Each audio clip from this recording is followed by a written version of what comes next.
मेरे जीवन में वो मंगल प्रभात, बोलो मंगल प्रभात, मंगल प्रभात। मेरे जीवन में वो मंगल प्रभात। मोह अंधेरा दूर भगे सब, ज्ञान भानु का होय प्रकाश। देव शास्त्र गुरु सम्यक जानो, तत्वों का मुझे होय विश्वास। मंगल प्रभात, मंगल प्रभात। मेरे जीवन में हो मंगल प्रभात। प्रभात। वेद ज्ञान निरंतर में बरते स्वानुभूति हो मंगल का, का भाव विशुद्धि दिल बढ़ती बढ़ती जाए। जाए। सहजपने हो कर्म विचार, मंगल प्रभात, मंगल प्रभात।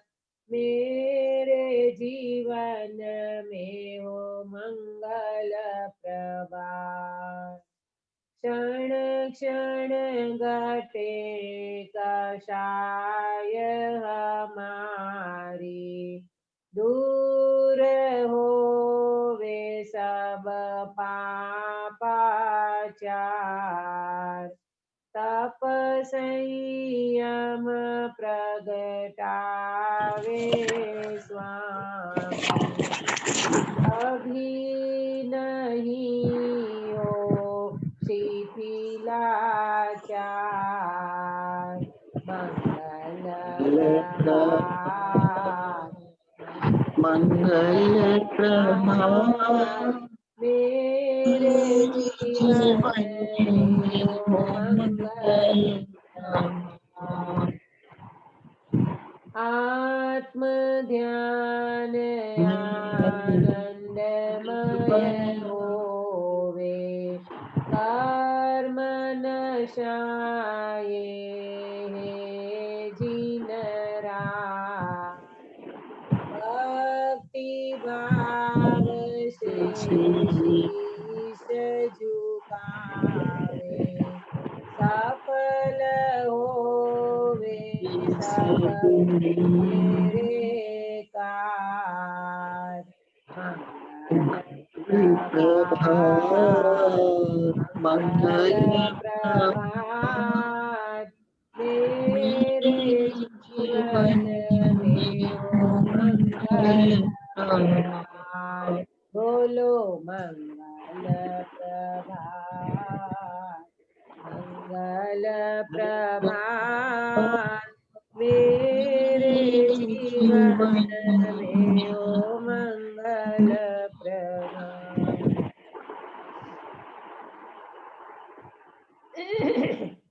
नमाजिनेन्द्रं गतसर्वदोषं, सर्वज्ञदेवं हितदर्शकं च, श्रीजैन सिद्धान्त प्रवेशितेयम्, विरच्यते स्वल्पधियां हिताय, विरच्यते स्वल्पधियां हिताय। श्री जैन सिद्धांत प्रवेशिका मंगल प्रभात की मंगल वेला में हमारा स्वाध्याय चल रहा है। इन सिद्धांतों को समझते हुए हमारा एक ही उद्देश्य है कि हमें हमारा स्वरूप समझ में आवे और स्वरूप का अनुभव होवे। हमने द्रव्य का स्वरूप देख लिया था। इसमें 1-2 पॉइंट बाकी रह गए थे, आप किसी को याद भी नहीं आया होगा। मैंने द्रव्य के जो पॉइंट नोट कराए थे उसमें से 2 पॉइंट छूट गए हैं। इसकी चर्चा पहले करके इसके बाद अपन गुण की चर्चा करेंगे। बराबर। देखो ये लिखाया था ना परिभाषा, द्रव्य में गुण किस तरह से रहते हैं और द्रव्य के अन्य नाम, किसी गुण को द्रव्य कह सकते हैं तो नहीं। गुणों की अनंतता का मतलब द्रव्य की अनंतता का स्वरूप। यहाँ अभी 2 पॉइंट छूट गए थे। 6 द्रव्यों का विभाजन किस प्रकार से किया है और द्रव्य की परिभाषा समझने से लाभ, द्रव्य को समझने से हमें क्या लाभ है, ये 2 बिंदु की चर्चा करते हुए फिर अपन आगे बढ़ते हैं। बराबर। देखो द्रव्य को 6 द्रव्यों का विभाजन किस तरह से किया है। बराबर। अगला बिंदु है 6 द्रव्यों का विभाजन किस तरह से किया है। तो जीव और अजीव की ओर से विभाजन किया है। नंबर 1, जीव और अजीव की ओर से विभाजन किया है। तो 6 द्रव्य में जीव कितने हैं और अजीव कितने हैं विमला बेन? 6 द्रव्य में जीव कितने और अजीव कितने बता सकते हो? 563 जीव। हाँ 563 जीव और 560 जीव। अरे 6 द्रव्य की बात चल रही है। 560 ने 563 कहाँ से लाए? अच्छा 6 जीव के द्रव्य भेद। है ना, 6 द्रव्य। जीव, अच्छा पुद्गल, धर्म, अधर्म, आकाश और काल, ये 6 द्रव्य की बात चल रही है। इन 6 द्रव्यों में जीव कितने और अजीव कितने विमला बेन?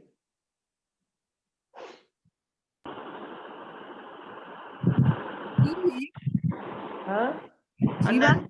एक आवाज नहीं आ रही, बोलो स्पष्ट बोलिए। 6 द्रव्य में जीव कितने और अजीव कितने? बहुत कॉमन प्रश्न है। एक जीव 5 अजीव। हाँ बहुत बढ़िया। 1 जीव और 5 अजीव। एक जीव द्रव्य ही जीव है, बाकी पुद्गल, धर्म, अधर्म, आकाश और काल ये सब कैसे हैं? अजीव है, जिसमें जीव यानी चेतना नहीं है। एक तो ऐसे विभाजन किया, दूसरा विभाजन रूपी और अरूपी से किया है।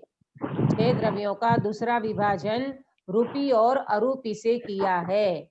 तो अब प्रश्न है कि 6 द्रव्यों में रूपी कितने हैं और अरूपी कितने हैं? बोलो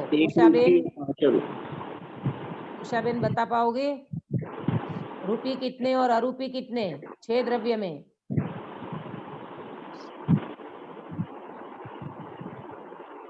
हाँ विमला बेन बताइए। 6 द्रव्य में रूपी कितने और अरूपी कितने? जिसमें स्पर्श, रस, गंध, वर्ण पाया जाए वो रूपी कहलाता है, और जिसमें स्पर्श, रस, गंध, वर्ण नहीं पाया जाए वो अरूपी कहलाता है। तो 6 द्रव्य में रूपी और अरूपी कितने? हाँ बोलो, अनम्यूट कीजिए आपके फोन को। हाँ 1 रूपी है, 5 रूपी है। हाँ कौन रूपी है? जीवा। अच्छा जीव रूपी है और बाकी अरूपी है। हाँ कौन बोल रहे हैं? भाई की आवाज आ रही है कोई? पुद्गल रूपी है, बाकी अरूपी है। हाँ एक पुद्गल रूपी है, बाकी सब अरूपी है।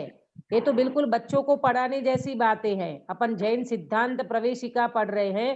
पहले मैं तो ये छोड़ रही थी, मैंने कहा चलो ये तो सबको ख्याल में ही होगा, लेकिन मैंने कहा नहीं, इसमें मैंने लिया है ये बिंदु, तो अपन इनको थोड़ा क्लियर करके चलते हैं। आया ना समझ में विमला बेन? 6 द्रव्यों में एक पुद्गल रूपी है और बाकी 5 द्रव्य अरूपी है। पुद्गल को रूपी क्यों कहा? क्योंकि पुद्गल में स्पर्श, रस, गंध और वर्ण पाया जाता है ना, इसीलिए वो रूपी है। और बाकी के 5 द्रव्य अरूपी हैं।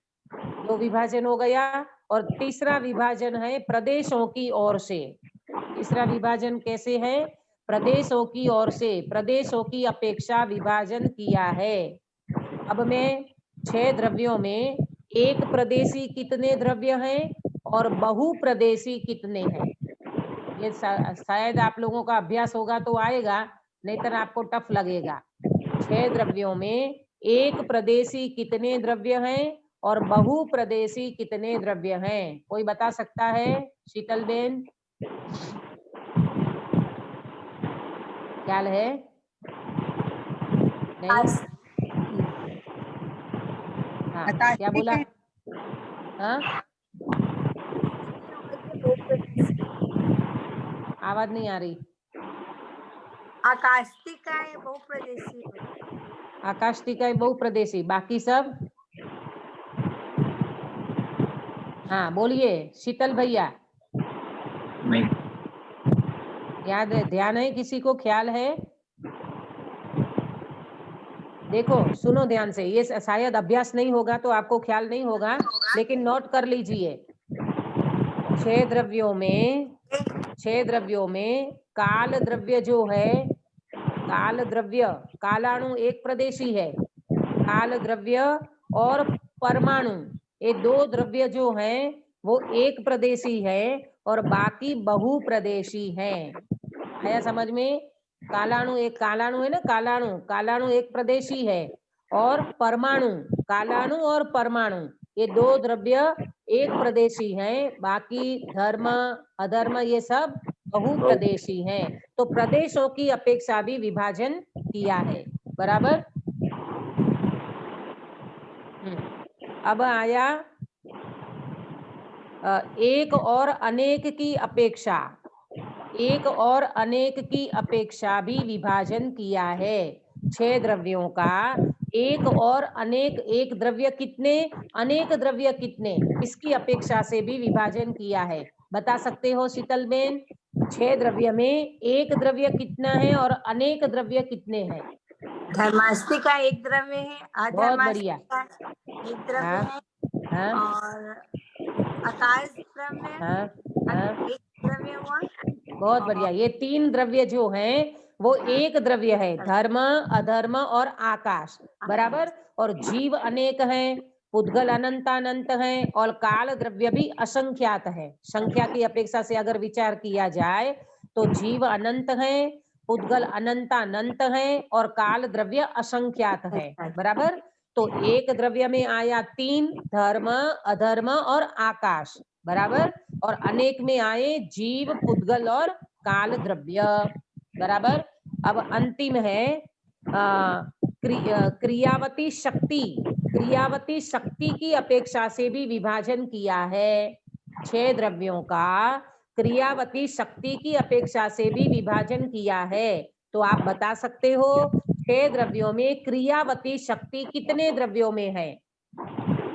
6 द्रव्यों में क्रियावती शक्ति कितने द्रव्यों में है? 3। जीव, पुद्गल और काल में। जीव और पुद्गल 2 में, काल नहीं लेंगे। जीव और पुद्गल ये 2 द्रव्य में ही क्रियावती शक्ति है ना? क्रियावती शक्ति माने गमन करते हैं। क्रियावती शक्ति माने पुद्गल भी गमन करता है और जीव भी गमन करता है। काल द्रव्य को इसमें नहीं लिया। काल द्रव्य तो अपने आप में परिणमन होता है उनका। देखो काल द्रव्य का जो परिणमन है वो अपने आप में होता है वो, लेकिन जीव और पुद्गल के ऊपर उसका निमित्त पड़ता है। इसीलिए जैसे हम अभी 6 से 6:45 क्लास लेते हैं, ठीक है? तो 6 से 6:45 तो काल द्रव्य में तो अपने आप में 6 से 6:45 बजेगा, लेकिन हम क्या कहेंगे, हमारा पौन घंटा क्लास चला तो क्लास की जो क्रिया करी वो तो हमने की ना। क्लास में हमने विचार विमर्श किया, हमने चर्चाएं की, हमने स्वाध्याय किया, तो ये तो हमने किया। काल द्रव्य ने क्या किया? वो तो अपने आप में परिणमन कर रहा है। और क्रियावती शक्ति में जीव और पुद्गल में क्या होता है? जीव भी गमन करता है और पुद्गल भी गमन करता है। तो जीव और पुद्गल ये 2 द्रव्य में क्रियावती शक्ति है और बाकी के 4 द्रव्यों में नहीं है। तो इस तरह से 4-5 बिंदु के माध्यम से हमने ये 6 द्रव्यों का विभाजन देखा। बराबर? अब अंतिम बिंदु है द्रव्य का आज का कि ये 6 द्रव्यों को समझने से हमें क्या लाभ होता है। लाभ तो चाहिए ना, बिना लाभ से थोड़ी लौटेंगे अपन, है ना। तो 6 द्रव्यों को समझने से हमें क्या लाभ हुआ। नंबर 1, 6 द्रव्य को माने 6 द्रव्य में अपने जीव द्रव्य को समझा, 6 द्रव्य को समझा तो भी कोई, क्योंकि 6 द्रव्यों का भी स्वरूप हमने समझा ही है। तो लाभ में दीदी लिखना, जैसे काल द्रव्य अपने आप परिणमता है, वैसे ही पुद्गल में जैसे सड़न गलन होती है वो भी तो अपने आप ही होती है स्वतः। हाँ नहीं अपने आप होती है, लेकिन वो पुद्गल द्रव्य में, पर्टिकुलर पुद्गल द्रव्य में हो रही है। इसीलिए पुद्गल द्रव्य में क्रिया, देखो पुद्गल द्रव्य में क्रियावती शक्ति, क्रियावती शक्ति माने गमन करना। जैसे एक सिंगल उष्ण परमाणु है, वो उष्ण परमाणु नरक से निकल करके, निगोद में से निकल करके, नीचे से निकल करके वो सिद्धालय तक जा सकता है। इतना उसका गमन करने की स्पीड है, समझे। गमन करना माने क्रियावती शक्ति के कारण से वो गमन कर रहा है, पुद्गल परमाणु है। और जो जीव द्रव्य है, तो जीव द्रव्य भी यहाँ से मोक्ष में जाता है तो गमन करता है ना। तो इसी अपेक्षा से वहां लेना। सड़न पड़न ये तो इनका स्वभाव है, पुद्गल का सड़ना गड़ना गल जाना ये तो इनका स्वभाव है। ये तो क्रियावती शक्ति के माध्यम से गमन करने की जो शक्ति है वो 2 द्रव्यों में है, जीव में और पुद्गल में, बराबर। लाभ में लिखना नंबर 1, प्रत्येक द्रव्य अनंत गुणात्मक वस्तु है। ऐसे है, प्रत्येक द्रव्य अनंत गुणात्मक वस्तु है, शून्य नहीं है।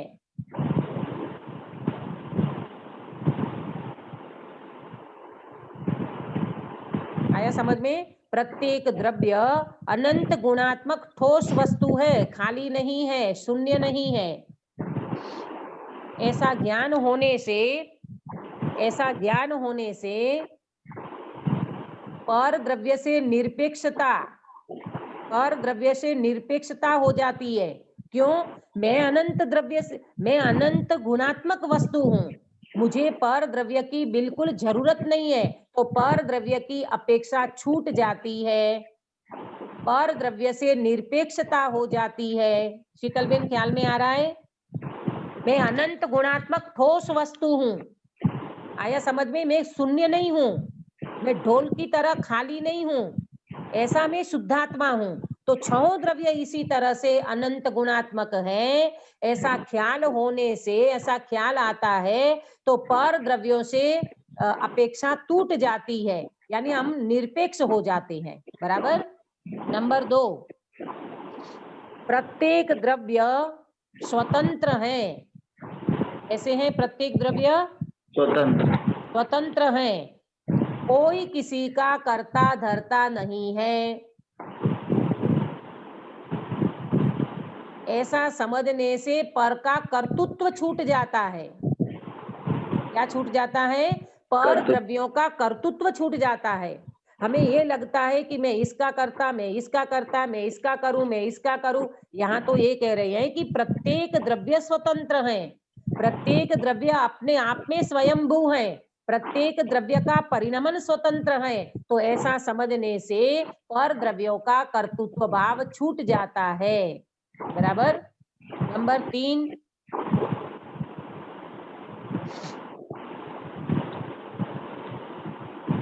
प्रत्येक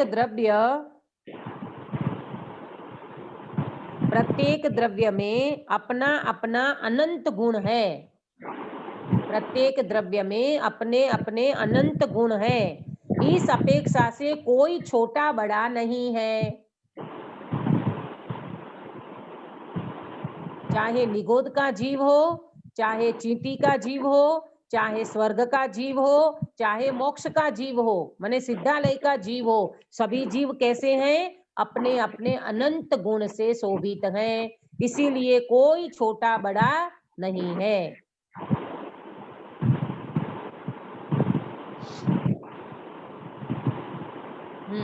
प्रत्येक द्रव्य में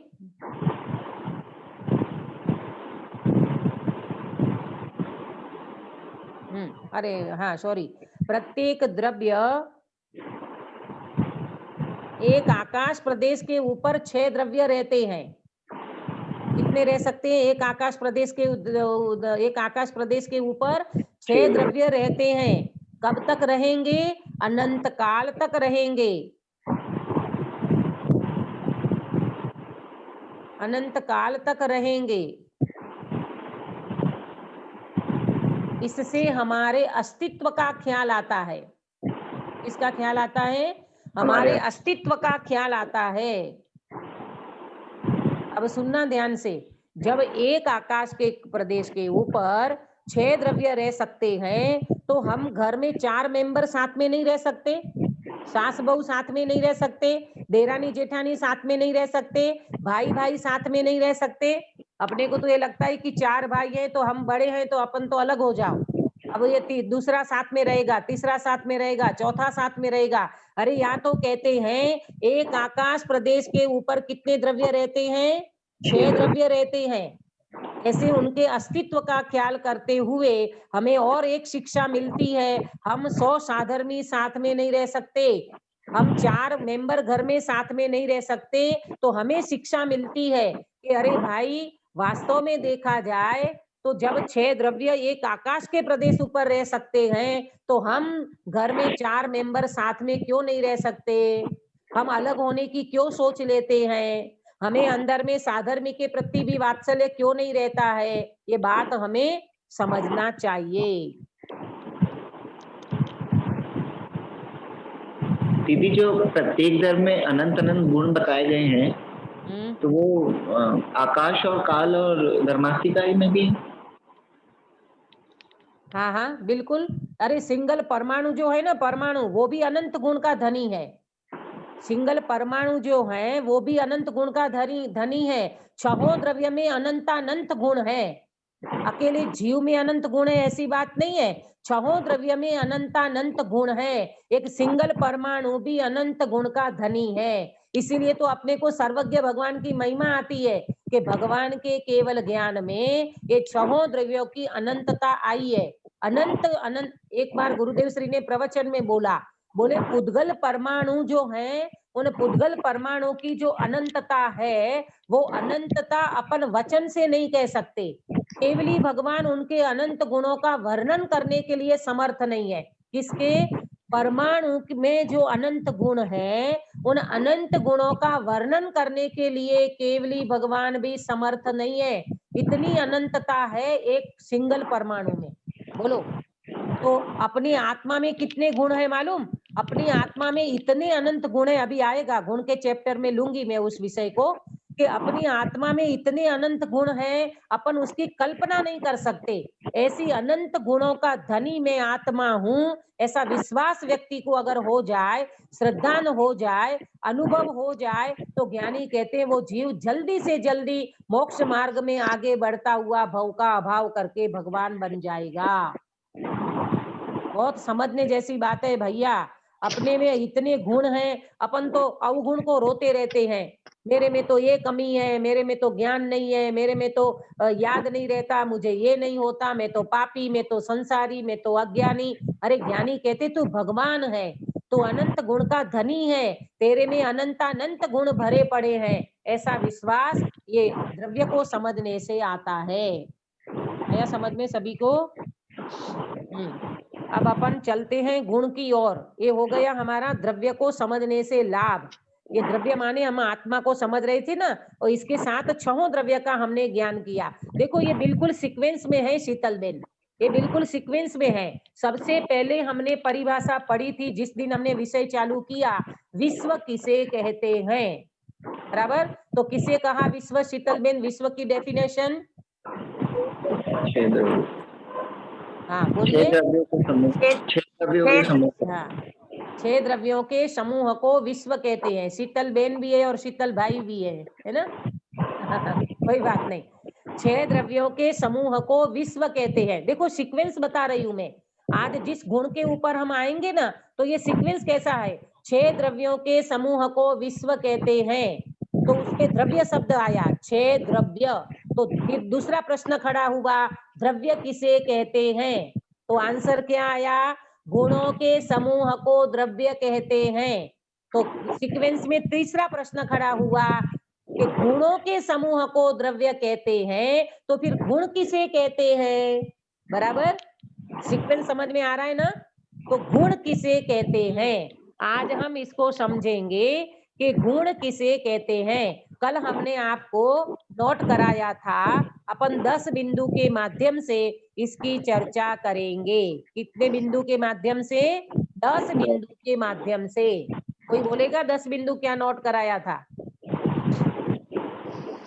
पहले परिभाषा, डेफिनेशन, दूसरा है गुणों की अनंतता, तीसरा आत्मा में गुण किस तरह किस से तरह रहते से रहते हैं, हैं, नंबर 4 गुण को जानना क्यों जरूरी है, बहुत बढ़िया, गुणों को जानना क्यों जरूरी है, नंबर 5 गुण किसने बनाए हैं, गुण किसने बनाए हैं, नंबर 6 गुणों के अनेक नाम, गुणों के अन्य नाम, नंबर 7 गुण परिणमनशील है या अपरिणमनशील है, हाँ, गुण परिणमनशील है कि अपरिणमनशील है, नंबर 8 गुण द्रव्य के साथ भेद रूप है या अभेद रूप है, हाँ, गुण द्रव्य के साथ अभेद है कि भेद रूप है, और अन्य मत की मान्यता इसमें क्या है, नंबर 9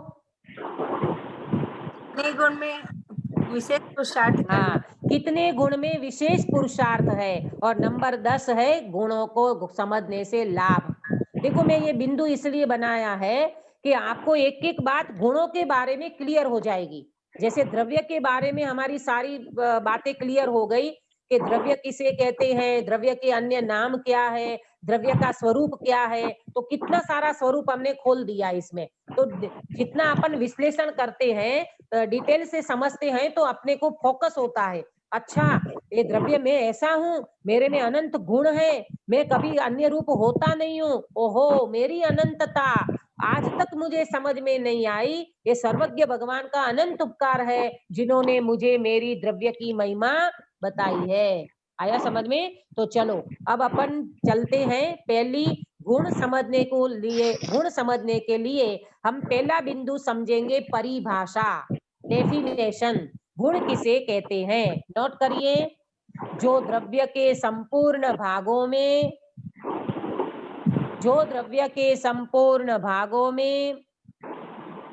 और उनकी सर्व अवस्थाओं में जो रहते हैं उसे गुण कहते हैं। जो द्रव्य के संपूर्ण भागों में और उनकी सर्व अवस्थाओं में जो रहते हैं उसे गुण कहते हैं। अब देखना, इसको अपन समझते हैं, कोई एक बिंदु को लेकर के अपन उसको पूरा क्लियर करते हैं तो आपको एकदम बैठ जाएगी ये बात। देखो, जो द्रव्य के संपूर्ण भागों में और उनकी संपूर्ण अवस्था में, है ना, तो अपन पहले रहते हैं शक्कर का दाना।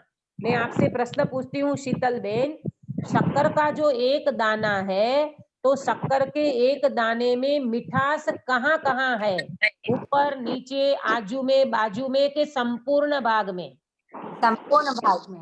हाँ, पहले अपन एग्जाम्पल देते हैं तो वो बात जल्दी क्लियर हो जाएगी। जैसे शक्कर का एक दाना, तो शक्कर के एक दाने के संपूर्ण भाग में मिठास है, बराबर, संपूर्ण भाग में सफेदी है, संपूर्ण भाग चिकना है, जो भी लेना हो आप ले सकते हो, अपन यहाँ मिठास को मुख्य लेते हैं। तो जैसे शक्कर का एक दाना, उनके संपूर्ण भाग में क्या है, मिठास मिठास मिठास मिठास, बराबर, तो संपूर्ण भाग में मिठास है, और उनकी संपूर्ण अवस्था में, संपूर्ण भाग बताया है ना, और दूसरा उनकी संपूर्ण अवस्था में। बताओ, ये शक्कर का दाना यानी 1 चम्मच शक्कर आप चाय में डालोगे तो क्या हो जाएगा, मीठा, मीठा हो जाएगा। दूध में डालोगे तो क्या हो जाएगा, दूध मीठा हो जाएगा। तो ये इनकी अवस्था है ना, ये शक्कर कहाँ चली गई, चाय में चली गई तो चाय मीठा हो गई, चाय मीठी हो गई, दूध में चली गई तो दूध मीठा हो गया। ये इनकी संपूर्ण अवस्था। दो बात समझ में आई? जो द्रव्य के संपूर्ण भागों में और उनकी संपूर्ण अवस्था में रहता है उसे गुण कहते हैं। अब ध्यान से सुनना कि जो शक्कर, 1 चम्मच शक्कर हमने चाय में डाली तो चाय मीठी हो गई कि शक्कर मीठी है? शक्कर मीठी मीठी है, फिर कहते क्या हो? चाय मीठी है। चाय मीठी है ऐसा लोक व्यवहार में कहा जाता है। वास्तव में चाय मीठी है कि शक्कर मीठी है? शक्कर। शक्कर मीठी है। शक्कर ने अपनी अवस्था को नहीं छोड़ा, शक्कर ने अपने गुण को नहीं छोड़ा, शक्कर ने अपनी मिठास को नहीं छोड़ा। चाहे वो शक्कर चाय में चली जाए, चाहे वो शक्कर दूध में मिल गई तो भी दूध मीठा हो गया ये तो हम कहते हैं, परंतु वास्तव में मीठा क्या है? शक्कर। मीठी तो शक्कर है। आया समझ में? ये हमने आपको एग्जाम्पल दिया कि शक्कर किसे कहते हैं? जो द्रव्य के संपूर्ण भागों में, यानी शक्कर का एक दाना, उनका संपूर्ण भाग माने ऊपर नीचे आजू बाजू कहीं से भी उनको आप चखोगे तो उनके सारे भाग में क्या मिलेगी? मिठास मिठास मिठास, बराबर। और उनकी संपूर्ण अवस्था माने वो लिक्विड फॉर्म में कहीं भी चली जाए, चाहे दूध में, अरे चाय में, चाहे दूध में, चाहे पानी में, तो क्या मीठा रहेगा? शक्कर मीठी रहती है कि पानी मीठा है? शक्कर। दूध मीठा है कि शक्कर मीठी है? शक्कर। चाय मीठी है कि शक्कर मीठी है? शक्कर। शक्कर मीठी है। बोलने को भले बोलो लोक व्यवहार में, वो बोलते हैं व्यवहार में चाय मीठी हो गई, दूध मीठा हो गया, पानी मीठा हो गया, लेकिन वास्तव में मिठास तो किसकी है? शक्कर की है। एक दृष्टांत दे दिया, अब दूसरा दृष्टांत, 2-3 दृष्टांत देने से आपको एकदम समझ में आ जाएगा। सोना होता है ना, सोना, वर्ण सोना 2 होता है, एक सोना पलंग पे होता है और एक सोना तिजोरी में होता है। बहुत अच्छा जवाब दिया आपने, क्योंकि आप लोग तिजोरी में रखते हो ना, इसलिए आपको याद है। हाँ, चलो, सोने का गुण, अब यहाँ स्वर्ण लेंगे अपन, बराबर। सोने को यानी स्वर्ण को खोलती आग में, आग जो एकदम आग लग रही है ना, उस आग में उस सोने को डाल दिया तो सोना उस आग में खोलने लगा। तो मुझे आप बताइए कि वो सोना सोने पने को छोड़ देता है कि सोने पने में रहता है? सोने पना में रहता है। सोने पना में रहता है। इतनी आग में डाल दिया तो भी सोना अपना सोने पने को नहीं छोड़ता। वाह, गजब है। इसी तरह यहाँ पर समझना कि जैसे वो सोना आग में डाल दिया तो भी सोना अपना स्वर्ण पना नहीं छोड़ता, इसी तरह ये आत्मा कहीं भी चला जाए तो भी अपने अनंत गुणों को कभी नहीं छोड़ता। आया समझ में? निगोद में भी अनंत गुण से विद्यमान, आज भी हम मनुष्य पर्याय में अनंत गुणों से विद्यमान, और सिद्धालय में जाएंगे तो भी अनंत गुणों से विद्यमान रहेंगे। आया समझ में? तो इसे अपने को अपने अनंत गुणों की अनंतता का एकदम विश्वास हो जाता है। व्यर्थ में घबराहट नहीं करना कभी, अरे मैं तो नष्ट हो गया, मैं तो चला गया, मेरा तो विनाश हो गया। अरे यहाँ कहते हैं कि एक सोना भी अगर आग में चला जाता है तो भी सोने का कुछ बिगड़ता नहीं है, तो मेरा कुछ भी बिगड़ने वाला नहीं है। अब देखो दूसरा दृष्टांत, पानी होता है ना, पानी का गुण क्या है? शीतलता। तो पानी की शीतलता कौन से भाग में है? संपूर्ण भागों में, बराबर। पानी की शीतलता संपूर्ण भाग में और उनकी संपूर्ण अवस्था में। अब देखो, जब पानी स्नान करने के लिए पानी अपन गर्म करते हैं, बराबर, तो पानी गर्म करते हैं, अथवा पीने के लिए अपन गर्म पानी पीते हैं, तो गर्म पानी एकदम 24 घंटे का उबला हुआ पानी गर्म कर दिया तो वो पानी गर्म है कि शीतल है? शीतल है। और उंगली डालोगे तो गरम लगेगा। तो ये क्या चक्कर है? पानी तो आप शीतल बोल रहे थे। पानी का स्वभाव तो वही है, वो उष्ण उसको मिली है इसलिए उसके कारण वो गर्म लग रहा है। हाँ, बहुत बढ़िया कि भाई पानी का स्वभाव तो शीतल है, परंतु वर्तमान में उन पानी की जो अवस्था, जो अग्नि के निमित्त से जो उष्णपना उसमें हुआ है, तो वास्तव में पानी, खोलता हुआ पानी एकदम अंगुली, अभी वर्तमान में उंगली डालोगे तो जल जाओगे, ठीक है, परंतु स्वभाव से विचार किया जाए तो पानी कभी अपना शीतलपने को नहीं छोड़ता। इसीलिए पानी की शीतलता उनके संपूर्ण भाग में और उनकी संपूर्ण अवस्था में रहता है। वो तो अग्नि का निमित्त पा करके वो गर्म हुआ है, परंतु जैसे निमित्त छूट जाएगा तो पानी फिर से अपने शीतल फॉर्म में चला जाएगा। आया समझ में? नमक, नमक, नमक होता है ना, नमक, नमक का नेचर क्या है? खारापन। नमक का गुण है खारापन। तो नमक का खारापन, एक नमक की डली ली हमने, सेंधा नमक की एक डली, तो बताओ शीतल बेन, वो नमक की एक डली में खारापन कहाँ है? संपूर्ण भाग में और उनकी संपूर्ण भाग में और उनके संपूर्ण अवस्था में। ये नमक को सब्जी में डालोगे तो अपन कहते हैं सब्जी खारी हो गई। ये नमक को आप और कोई चीज में डालोगे, आटे में डालोगे तो आटा खारा हो गया। तो ये तो कहने की बात है, वास्तव में नमक ने कभी भी अपना खारापन छोड़ता नहीं है। तो जैसे नमक का खारापन उनके संपूर्ण भाग में और उनकी संपूर्ण अवस्था में रहता है, ये तो 3 दृष्टांत दिया। अब आत्मा के ऊपर घटित करो, आत्मा का ज्ञान गुण कौन से भाग में है? संपूर्ण भाग संपूर्ण भाग में और उनकी संपूर्ण अवस्था में। बोलो, ये शरीर की 3 अवस्था, कौन सी 3 अवस्था शरीर की शीतल भैया?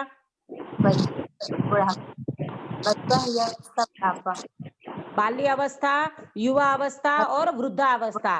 तो जब अपन बचपन में, जब बच्चे थे तब भी अपन ज्ञान गुण से भरे थे, युवा हो गए तब भी अपने में ज्ञान गुण रहा, और बूढ़े हो जाएंगे तब भी अपन ज्ञान गुण से खाली होने वाले नहीं है। इसका मतलब क्या हुआ?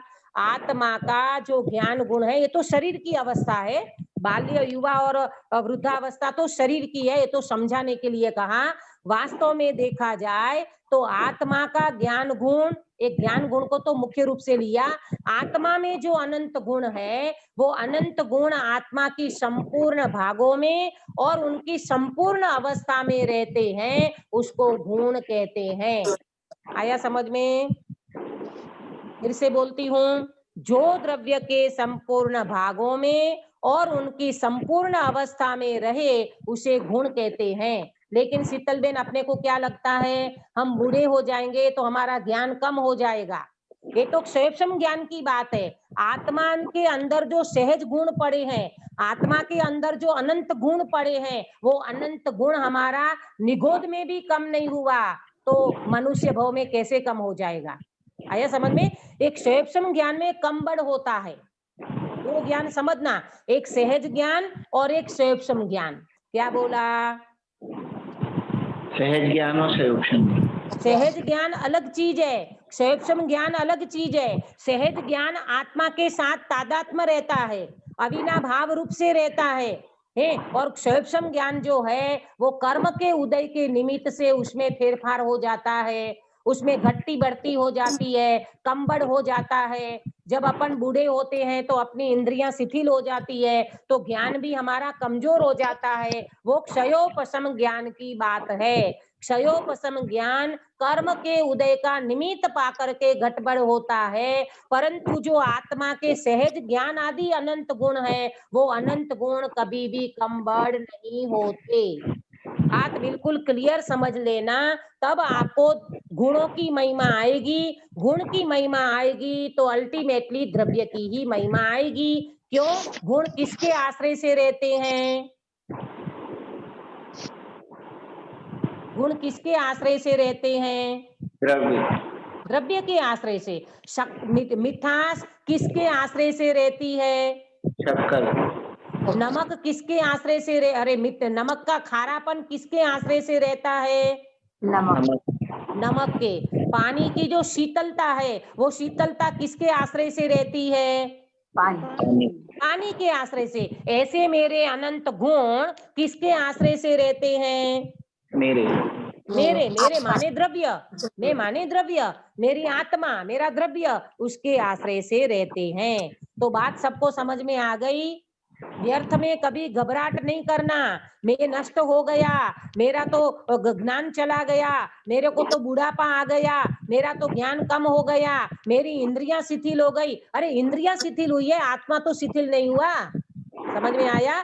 इसीलिए एक देखो, अभी तो अपन परिभाषा समझ रहे हैं, अभी तो डेफिनेशन की बात चल रही है कि ये गुण कहते किसको हैं, परिभाषा क्या है गुण की। तो बहुत अच्छी बात बताई कि जो द्रव्य के संपूर्ण भागों में और उनकी संपूर्ण अवस्था में जो रहते हैं उसको गुण कहते हैं।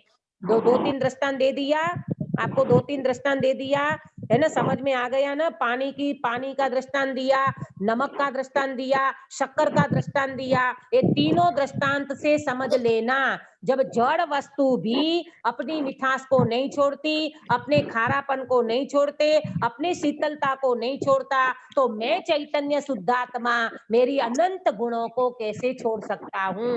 आया समझ में? तो परिभाषा सबको समझ में आई। क्या है? जो द्रव्य के संपूर्ण भागों में और उनकी संपूर्ण अवस्था में जो रहते हैं उनको गुण कहते हैं।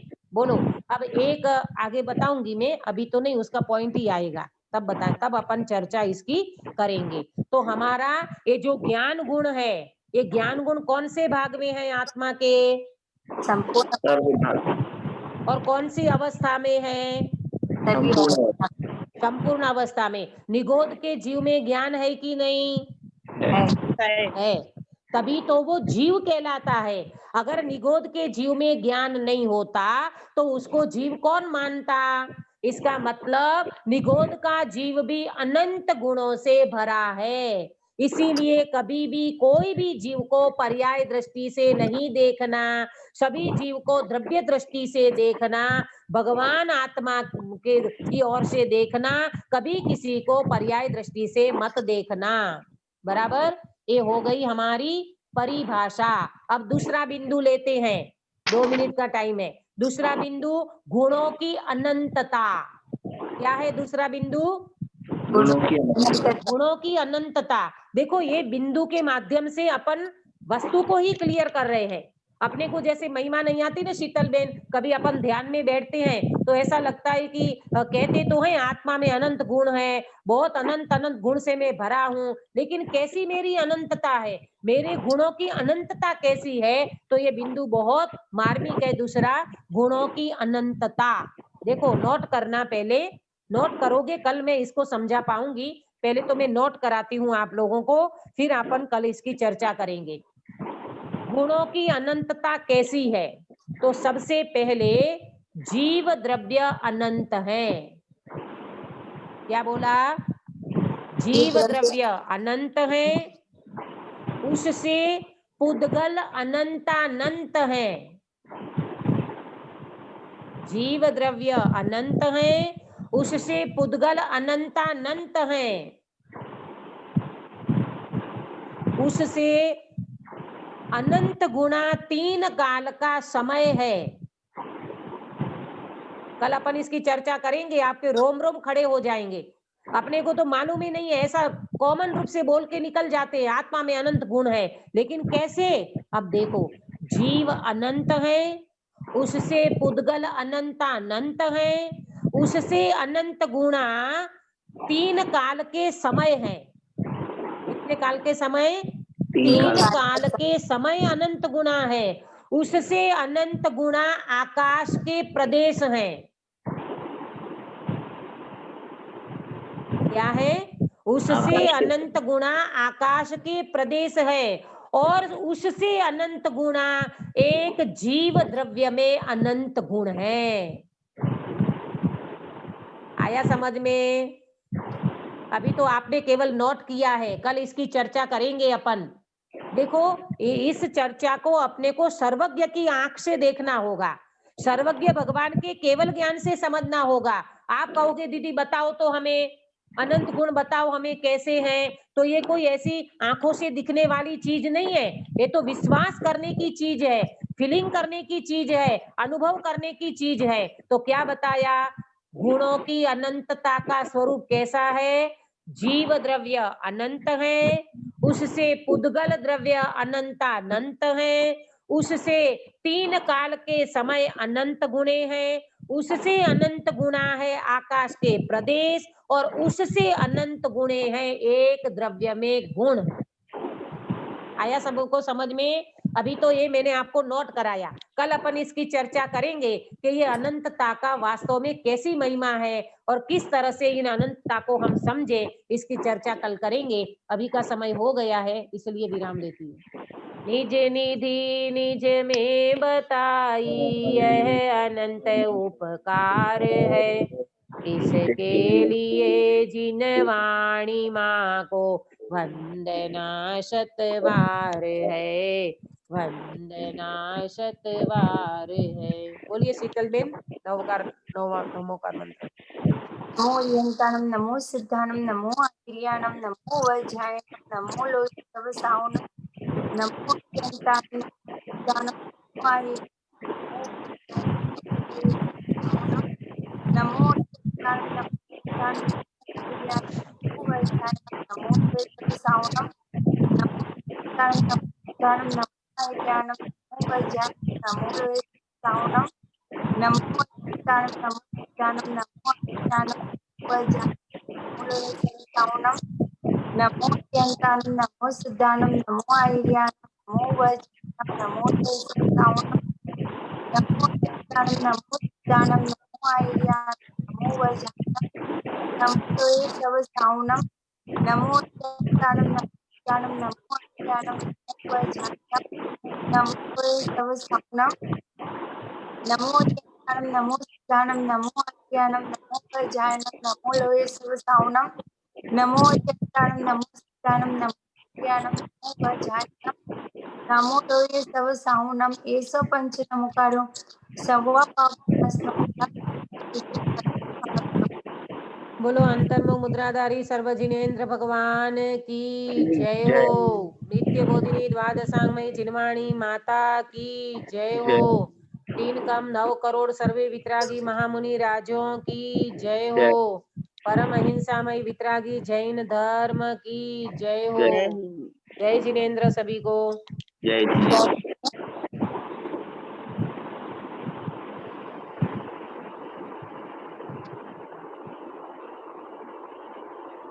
जय जिने। आज के इस प्रभात काल बेला में वासा के हम सभी लोगों का मैं हार्दिक अभिनंदन स्वागत करती हूँ। बहुत ही सरल शब्दों में बहुत ही मीठी वाणी, आपकी अमृत आवाज वाणी, क्लियर नहीं आ रही शीतल बेन, आवाज नहीं आ रही क्लियर। मीठी वाणी में बहुत ही सरल शब्दों में वासंती दीदी ने हमें अपनी अनंतता और अपनी शक्ति से अवगत कराए हैं, और हम जल्द ही मोक्ष को प्राप्त कर सकते हैं। बहुत ही ऐसा लगता था पहले कि मोक्ष जाना बहुत कठिन है और बहुत ही कठिन मार्ग होगा, लेकिन बहुत ही सरल मार्ग है, ये आज हमको पता चला। और इसके लिए मैं वासंती दीदी को बहुत बहुत धन्यवाद देती हूँ कि हम सबको अपने अनंतता से परिचित, अपने अनंत गुणों से परिचित करवा रहे हैं, और ये भी पता है कि हम शीघ्र हम भी मोक्ष जैसे सुख को प्राप्त कर सकते हैं। इसके लिए बहुत बहुत धन्यवाद। इसी शुभकामनाओं के साथ जय जी। जय जिनेन्द्र। जय जी।